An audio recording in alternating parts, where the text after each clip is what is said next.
What is going on, guys? It is Tyler the Jeep Guy, and we are here in my humble abode. Today's video is going to be a little different, and I'm going to be honest with you, it's going to be extremely important too.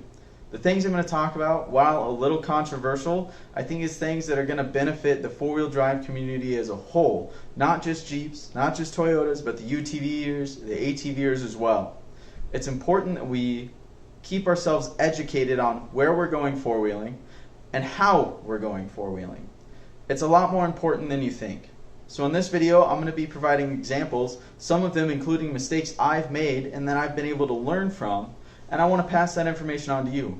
I'm also going to talk about how I find the Jeep trails or the 4x4 trails to go four-wheeling on. I'm going to give you a little bit of information regarding the Black Hills National Forest trail system here as well. So if you tag along in this video, I promise you'll come out ahead learning a lot of new things. So let's go ahead and get started. The thrill of the wild. One vehicle captures that feeling with the strength and agility to master most any terrain. Nothing stands in its way. Jeep, like nothing you've ever driven. There's a feeling you can get only in a Jeep.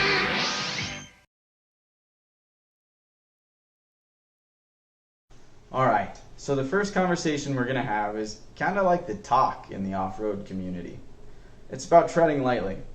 Treading lightly is extremely important, especially in today's day and age. At one point in time, the Black Hills National Forest was an open trail system, meaning unless it was posted closed, you could go down it. However now, as of 2010 in December, the trail system has turned into a closed trail system. So unless there's a sign saying you can go down it, it is closed. It doesn't matter if there is no sign, if there's just a stump in the road, if there is not a marker saying that you can go down that trail is closed, and therefore you are illegally traveling that unauthorized trail. At one point there was thousands of miles of trails you could go explore here in the Black Hills, and now we're down to about 680 miles. While that does seem like a lot, I want to break down to you that number.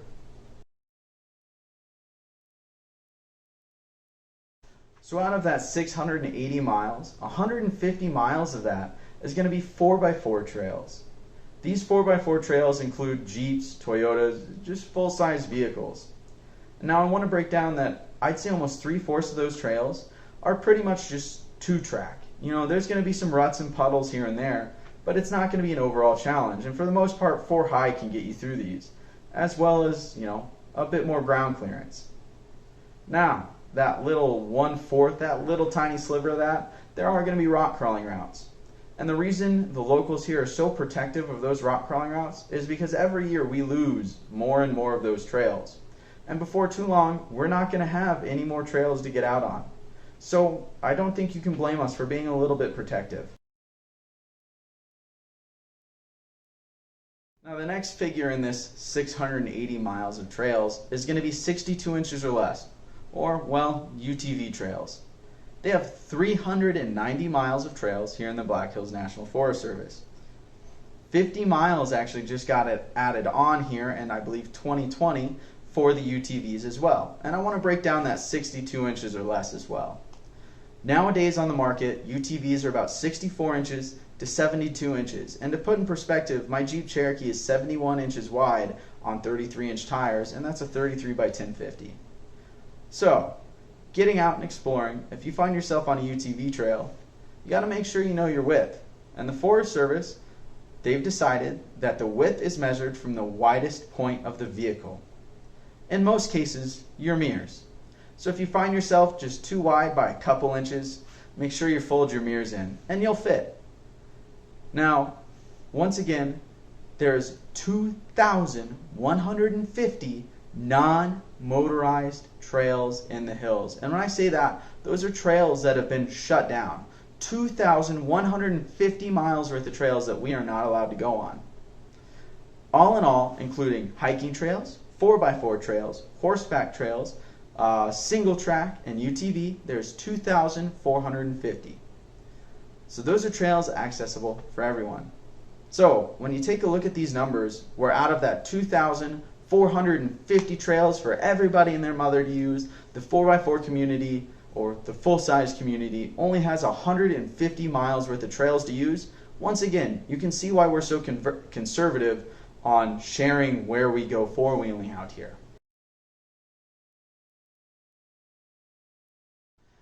Another reason why every user needs to understand how important it is to be treading lightly out here in the Black Hills National Forest, and well, really anywhere, is we just got our figures released to us from how many passes were actually sold in the last couple of years. In 2019, 22,800 permits were sold to go four-wheeling here in the Black Hills, and that's between rentals, between personal use, full-size vehicles, and dirt bikes. This year, or well, 2021, so technically last year, there was 31,800 passes sold. That's almost a 10,000 permit increase in usage. And it's hard on the hills, and the hills are starting to show it. There's trails that have been widened out, there's been an abundance of litter, and all in all, just disregard of, well, treading lightly. And so, in this next clip, I'm going to break out examples and I'm going to talk about some of the biggest parts of treading lightly. To me, it was kind of common sense, but apparently to a lot of users out here in the four-wheel drive community, it's something they've never heard of. Alright, so I'm sure at this point you're already scrubbing down below on the bar of the video there to see where I stop talking and start showing examples. So I'm going to go ahead and get into the examples here. The biggest thing is going to be sticking to the trail, or staying on trail. I'm going to break it down exactly what I do when I'm going to explore a new area, or I'm going to be, well, four-wheeling with my friends. I consult a map. I try to plan out a route, and I try to do my research. And I understand that if we encounter something too difficult, to be ready to turn around and have an alternate plan. Because once you start getting into something too tough that you can't get your rig around, and you're inclined to just make a trail and go around it. Little rock drop off here. Everybody's going around it. The trail clearly went through it. The trail clearly went down that part, and you can see everybody's going around it. That is exactly the wrong thing to do. What you need to be doing is getting dirty and having fun. The whole point of us going out there to four-wheel is to get out in nature and take the vehicles that we built, bought, or rented and seeing what they can do against Mother Nature. It's not trying to drive around the obstacle, but going up it or down it. You need to go through the middle. Same with water crossings and mud. You need to go as slow as possible, but as fast as necessary to make sure your vehicle doesn't get stuck, but the biggest thing is to minimize your impact. If you have giant wakes coming off of your vehicle, splashing all the plant life around you, you're doing that extremely wrong. If you're trying to go around the mud holes so you don't get dirty, that is also wrong, because all you're going to do is widen the trail. And these are things that are going to get a trail shut down. While treading lightly is a step you can take to make sure we're off-roading responsibly here, another thing that you can do is join a local 4x4 club. It doesn't matter if it's UTV based or four-wheel drive based or just an overall club. As long as you're getting involved in the community, it helps the hills in many different ways. The Forest Service is actually willing to listen to criticism from clubs. An individual, they're not really going to take any criticism or comments from an individual. They would rather hear from a community as a whole. Not only that, but you can also take on bigger projects when you're a part of a team. Just recently, myself and Black Hills Jeeps went out and we pulled a vehicle that was located out at the Castle Creek campground area. That vehicle had been there for 2 to 3 years now, and it was turning into a dumping site. And every time I drove by there, I got sick and tired of looking at all that garbage just accruing and hoping someone would do something about it. When I quickly learned that nobody was going to do anything about it, that it's up to us to take the initiative and clean up the hills. While the Forest Service does have funds to do things like that, they also don't somehow.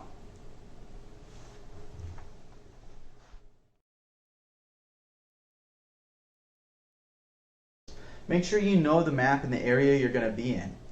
A really big app I use that I could preach all day about the usability and how convenient it is, and the best part is it's free, is Avenza Maps. Avenza Maps is an offline map system you can download to your phone. Once you have it downloaded to your phone, you go to the map store or the little shopping cart in the bottom of the app. and it'll pull up your area, and you can simply type in MVUM, and it'll bring up all the motor vehicle use maps in your area that you can download directly from the Forest Service. So maps just like the one behind me. Once you get out in the hills, that app is going to track you offline. You don't have to have cell service to use it. You're able to drop pins and save locations.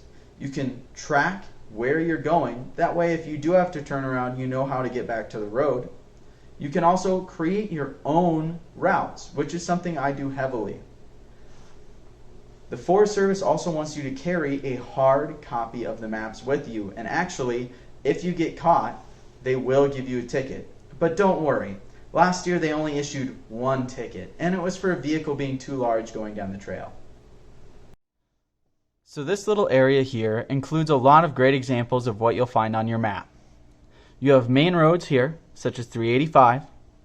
Coming off of that, as you can see, there's these white solid lines that are encased by a gray shadow. That means that this trail is seasonal. Seasonal trails are closed from December 15th to May 15th, pending opening from the National Forest Service. If they deem that it's too wet outside, they will not open those trails. If they deem if the trails have been too wet and mudding is occurring, or people going out and mudding, they will shut down the trails. If you look right down here, this tiny little, very small dotted trail, that's actually a UTV trail I missed. It's encased in a seasonal designation, but that is a marking for a UTV trail. If you look at this black and white dotted line, this is considered a road. However, the Forest Service also considers these technically trails, the white solid line here, a road as well.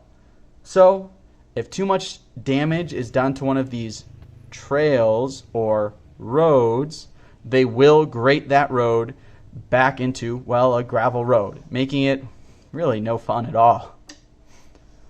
So if there is no gray casing along the edge of that, it is going to be open year-round. And it's hard to find trails and build routes when a lot of these trails do close down December 15th to May 15th. The perfect example of one of these roads or trails getting plowed or graded back into a gravel road is 299.1C and 299.1K, or better known as the backside of Bear Mountain. You guys have seen videos in the past of me trying to get up there before, taking buddies up there. We always get stuck in the spring. It's a awesome trail, especially for vehicles that are stock and still have four-wheel drive low and high clearance. It's the perfect trail to get out with your family and enjoy a day, have a super scenic one, and still get back into town at a reasonable time. Now this trail is currently closed due to trail damage, but don't worry, they plan to open it once they grade it. This is once again due to trail damage and mudding. It's unfortunate that this trail is being graded, and every time I've questioned the Forest Service if there is something the public can do to stop this, there's not. So, this is why it's so important to tread lightly, because if we continue at the rate of what we're doing, we aren't going to have trails like Bear Mountain around for much longer.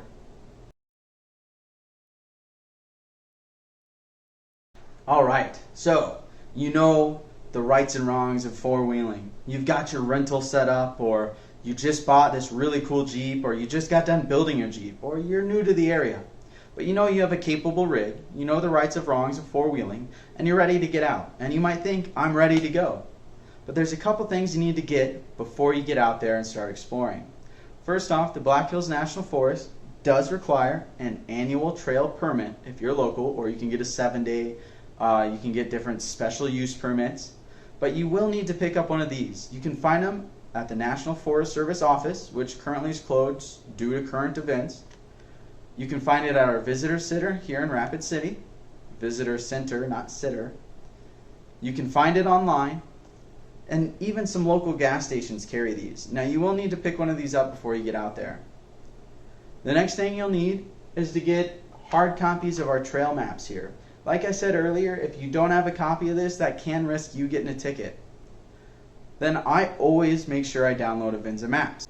Alright, so you might be asking yourself, I've sat through this whole freaking video and I just want to know how you find your trails. I want to figure out how to get out there.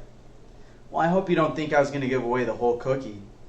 I'm not going to tell you exactly where we're going, but I am going to tell you how to find it. In all honesty, if you paid attention to this video and the things that I broke down, you'd already know. I just use these maps. That's why I have them all posted up all over my wall. I study these maps. In respect, I also use Google Earth, and I just follow a lot of these trails and I see what I can connect with. If it's seasonal, I just make sure, hey, these are all open currently, and I try to find to make it one way of the map to the other. I check with Google Earth just to see, okay, this looks like it'll be a little rocky and fun, or what's this structure here? And once I run into that, there's a couple other things that I kind of cross-reference as well. I hope you guys were all able to take something from this video today. I understand I went through a lot of information and I only touched base on very specific things, but the information is out there and it all just takes a Google to find it. I mean, the internet has been able to connect worlds of information straight into your phone. So it's something that I recommend you take the time to do before you make this trip out here. We have an amazing trail system, and the more we take care of it, the better it's going to get. Now, for everybody that sat through this super long video, I'm going to share a couple bloopers from trying to get some shots for this video at one of my favorite spots, Bear Mountain. I ended up having to hike the whole front side in, and I got stuck, and I broke my own rules. It was a mess. But you know what? Once again, sometimes, even if you think you have experience, you have that humbling, experience that brings you back to earth and realize that you might have the experience, but it's quick to make the mistakes that you preach about every day. So I hope you guys enjoyed this video, and get on out there for me. Keep on jeeping on.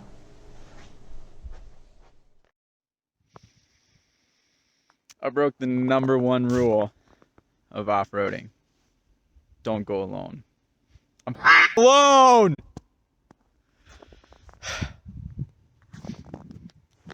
And it's buried, and I'm not in big old Judith the Jeep, so I ain't got a winch. I mean, I got a buddy on the way. It's gonna be like an hour and 15 minutes before he's here, so I better get comfy, I guess. It's like barely any snow. I fell through, that's it. But it was enough to get it stuck, I guess. We're going on hour #1 of being stranded in the Black Hills National Forest. I've eaten all my water and I've drinking all my food. I need to find shelter soon before the snowstorm hits, and I'm pretty certain that there's a chupacabra tracking me right now. Looks like he took the same steps I took, so that way I couldn't see him following me.